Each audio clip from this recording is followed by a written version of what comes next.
Habari ya moto ambayo siku leo imeweza kutrend sana mitandaoni ni baada tu ya mchepuko wa msanii Diamond Platnumz Rita kuweza kuanika mazito kuhusiana na msanii Diamond Platnumz. Mara nyingi sana Rita amekuwa ni mtu ambaye anaanika taarifa mitandaoni kutokana na kitu ambacho hawa watu wamemfanya. Ukimwangalia Rita mara nyingi sana huwa anakaa kimya, lakini akipata chochote ni lazima tu ataenda kukishare kwenye mitandao ya kijamii, na ndio maana watu wengi wanamtafsiri Rita kwamba ni mtu ambaye anatafuta umaarufu kwa lazima kupitia msanii Diamond Platnumz. Rita amekichafua kweli kweli kwenye mitandao ya kijamii baada tu ya kuanika voices zikiwa zinasikika, kaka wa Diamond Platnumz akiwa anazungumza rasmi, akiwa anamtafuta Rita na kumuomba rudiana na Diamond. Unaweza kuona hizo voices zilivyokuwa zinasikika.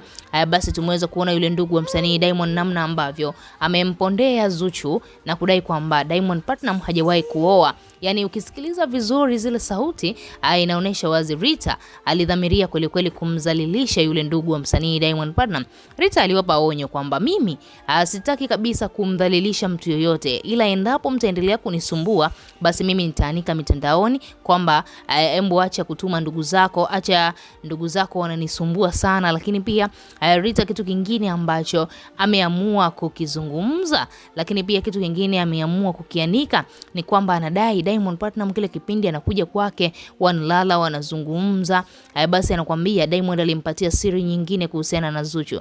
Na Rita akadai kwamba Zuchu pale ameolewa kwa sababu tu ya pesa au kipato ambacho anakiingiza katika record label WCB Wasafi. Rita anakuambia Diamond alimwambia hadharani na kumwambia kwamba huyu mwanamke mimi nipo naye kwa faida zaidi, wewe ndiye mwanamke ninayekupenda, hivyo basi achana kabisa kubishana na Zuchu kwenye mitandao ya kijamii, wewe simama, wewe kama wewe mimi nakupenda.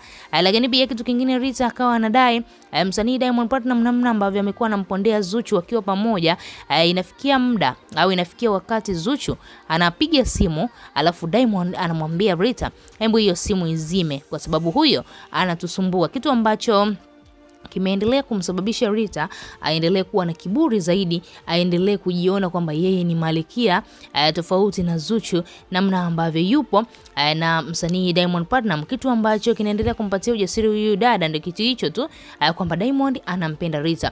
Unakumbuka kile kipindi cha nyuma Diamond ilifikia hatua akamfungulia kesi Rita kwamba amevujisha video akiwa chumbani, mambo kama hayo, mambo ya faragha, sio mambo ya kuanika mitandaoni. Baadaye kesi ya Rita tukashangaa faili limefungwa, hakwenda mahakamani wala nini. Kumbe Diamond huyo akaenda kufuta kesi hapo polisi. Hiyo yote ni kutokana na Diamond alilazimishwa na Zuchu aende akafungue kesi, lakini baadaye Diamond moyo wake ukamsuta kwa sababu anampenda Rita, akaamua kwenda kumaliza ile kesi kabisa na akaifuta moja kwa moja. Tuachie maoni yako, lakini pia nikukumbusha ambaye bado hujasubscribe, bonyeza maandishi mekundu yaliyoandikwa neno subscribe chini ya video hii.